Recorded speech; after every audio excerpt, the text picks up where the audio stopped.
Senhor esteja convosco. Ele está no meio de nós. Proclamação do Evangelho de Jesus Cristo, segundo João. Glória a vós, Senhor. Naquele tempo, estando à mesa com seus discípulos, Jesus ficou profundamente comovido e testemunhou: em verdade vos digo, um de vós me entregará. Desconcertados, os discípulos olhavam uns para os outros, pois não sabiam de quem Jesus estava falando. Um deles, a quem Jesus amava, estava recostado ao lado de Jesus. Simão Pedro fez-lhe um sinal, para que ele procurasse saber de quem Jesus estava falando. Então o discípulo, reclinando-se sobre o peito de Jesus, perguntou-lhe: Senhor, quem é? Jesus respondeu: é aquele a quem eu der um pedaço de pão passado no molho.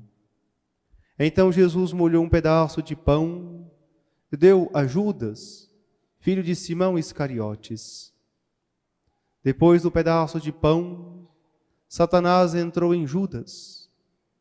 Então Jesus lhe disse: o que tens a fazer, executa-o depressa. Nenhum dos presentes compreendeu porque Jesus lhe disse isso.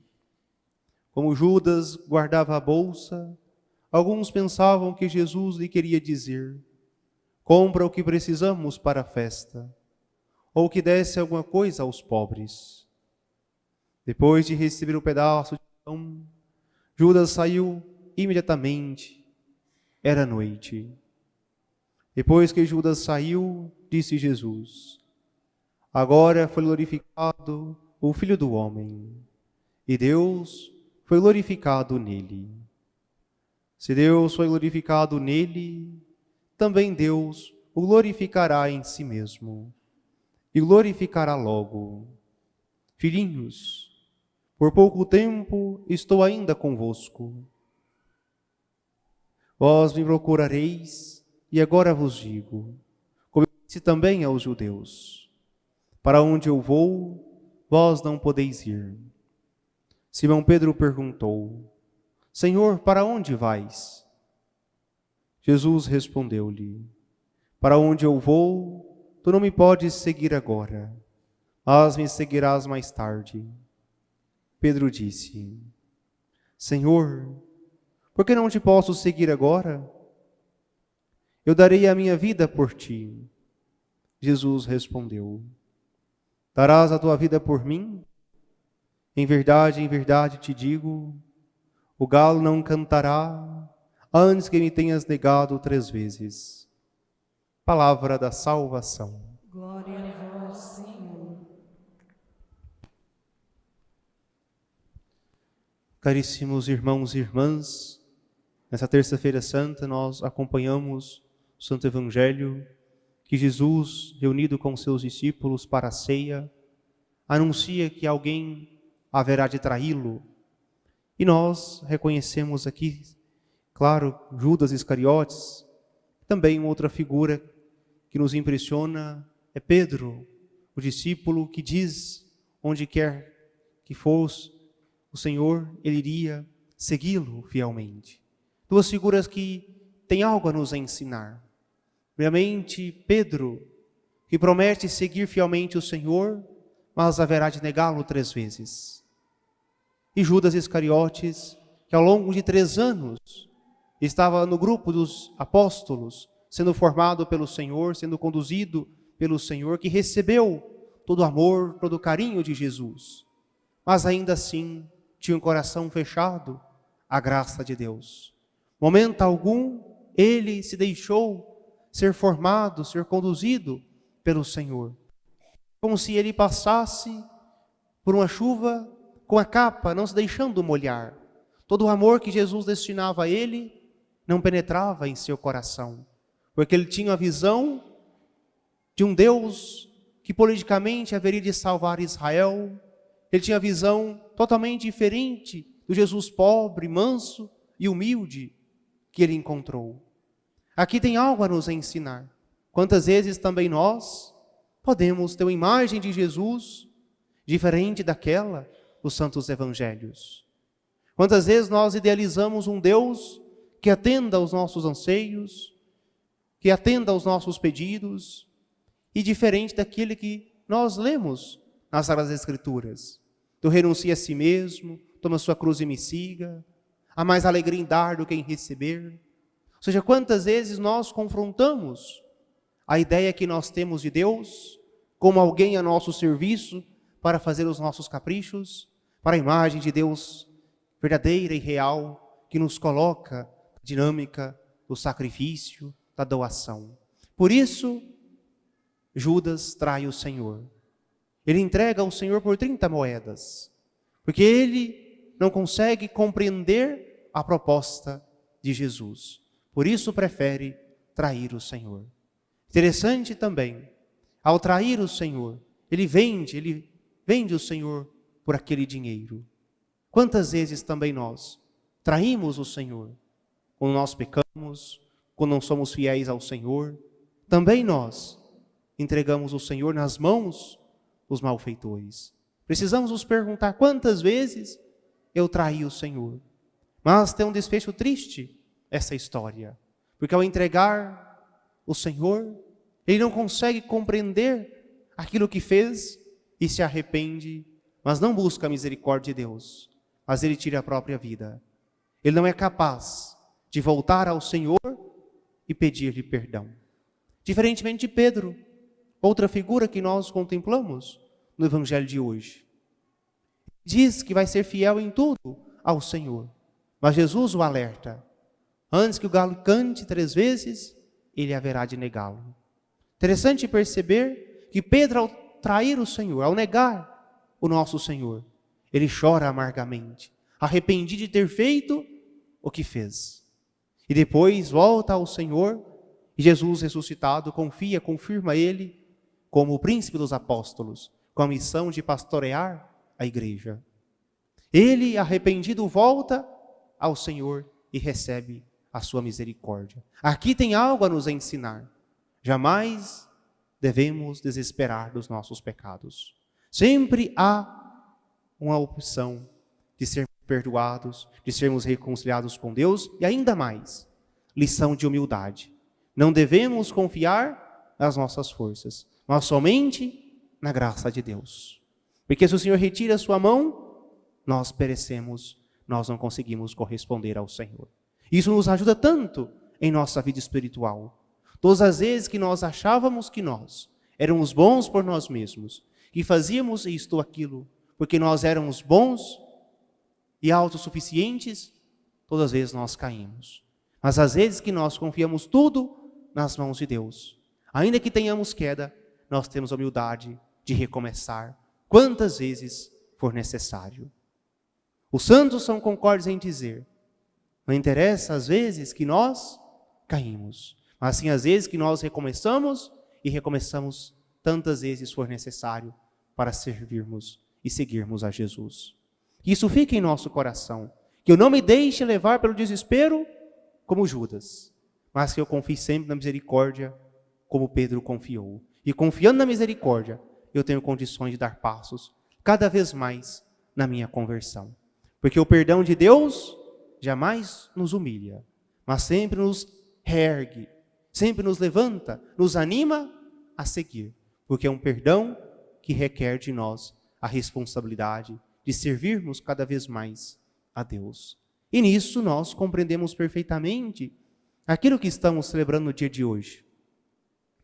Nós rezamos por todos os enfermos, não somente fisicamente, mas enfermos na alma. E precisamos ser honestos para identificar em nós quais são as doenças que nós carregamos. Precisamos ter a capacidade de dizer, eu tenho ansiedade, eu tenho diabetes, eu tenho isto, eu tenho aquilo, para que eu possa tratar. Quando eu mascaro a minha doença, eu nunca serei capaz de me livrar dela. Por isso é importante também, de modo espiritual, eu identificar quais são os meus pecados, dar nomes a eles, para que eu possa também arrancá-los da minha vida. Por isso nós falamos que Jesus é o médico dos médicos, porque Ele veio nos trazer a salvação. Somente Ele é capaz de curar-nos. Por isso Ele deixou-nos os sacramentos, que são sinais visíveis de uma graça invisível. O óleo que iremos receber é um sinal visível de uma graça invisível que nós não vemos, mas temos a certeza que é a força de Cristo que nos reergue, que nos faz confiar mais na sua misericórdia, que nos faz confiar cada vez mais que o Senhor tem poder sobre a minha vida para me curar.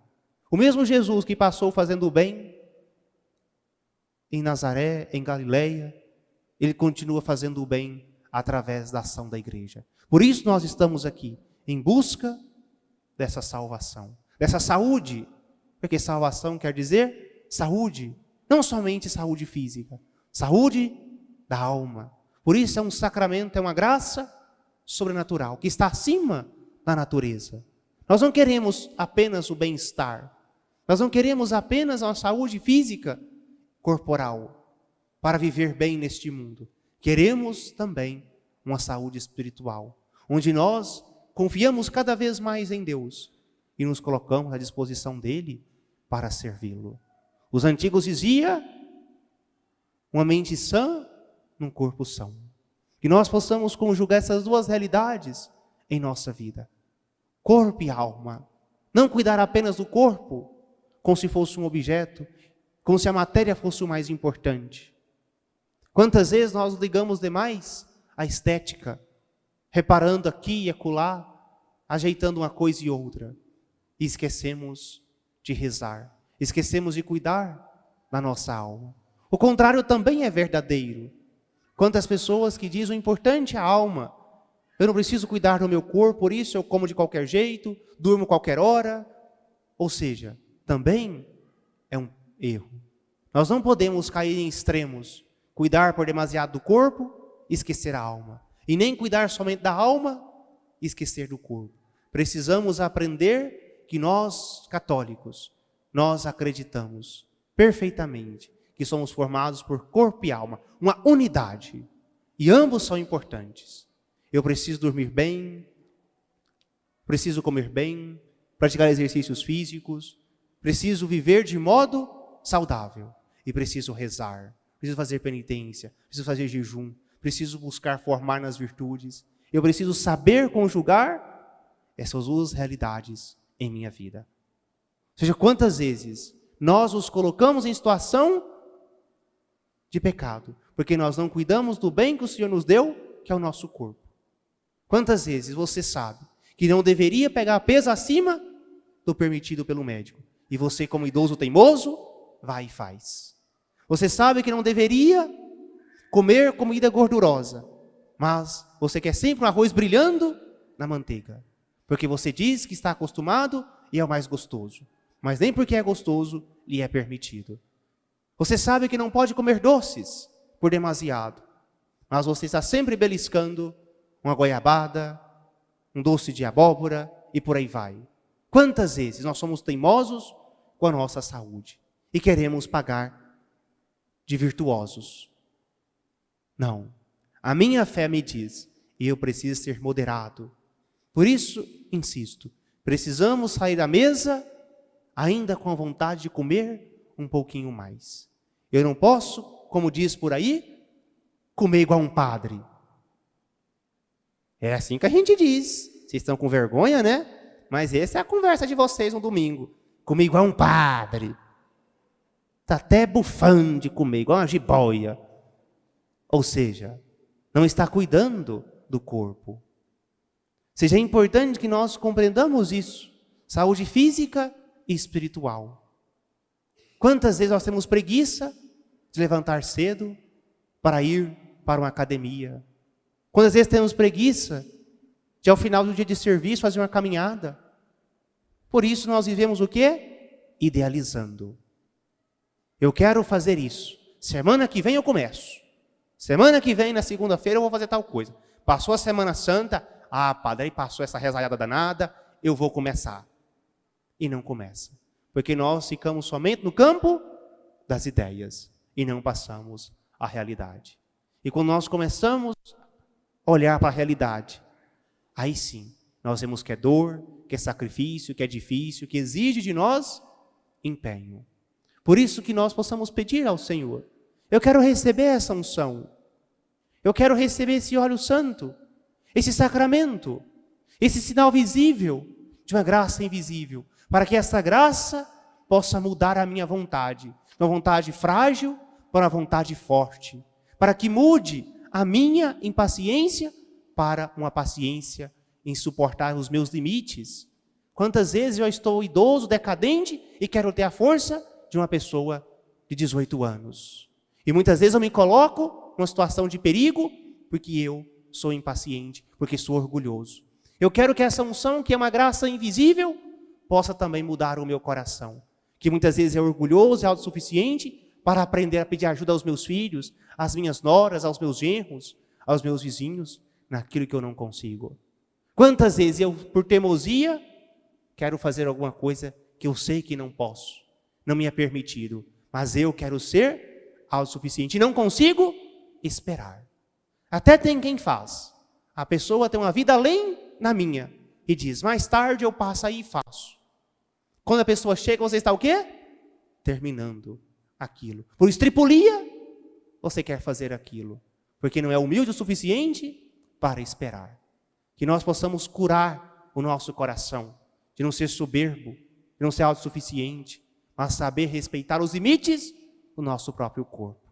Quantas vezes, quando nós envelhecemos no corpo, mas nós não acompanhamos com a mente. Tem gente que pensa que é uma eterna jovenzinha, um eterno jovenzinho. É saudável você ter sonhos, projetos, mas de modo realista. Você está com 80 anos. Você acha que vai ter a agilidade de uma pessoa de 20 anos? Isso é irreal. Ou também o contrário é verdadeiro. Tem gente com 20 anos que é uma preguiça do cão. Eu não posso fazer esforço, padre. Eu estou muito cansado. Não fez nada. Tem gente que tem problema de coluna, de ficar de má postura. Vendo televisão, videogame. Pessoa de 20 anos, mas com a alma de 80. Está vendo que também é errado? Eu preciso compreender os meus limites. Eu estou nesta idade. Eu consigo fazer tanto. Estou satisfeito. Obrigado, Senhor, pela vitalidade de 80 anos. Eu tenho 20, 25, 30. Eu tenho força, energia. Portanto, eu vou me gastar, vou me doar nos meus limites. Porque eu preciso colocar-me à disposição de Deus e da minha família. E sempre digo, precisamos nos gastar na juventude. Porque nós temos força física, nós temos força emocional para nos doarmos.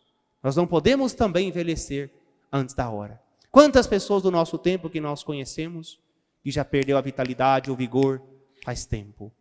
Porque está faltando o que? Essa graça para motivar, para dar ânimo. Porque qual é o mal do nosso século?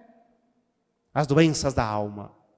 Precisamos também pedir ao Senhor: venha fortalecer a minha vontade firme de levantar, de olhar para a vida e dizer: há algo para ser conquistado, há algo para ser feito.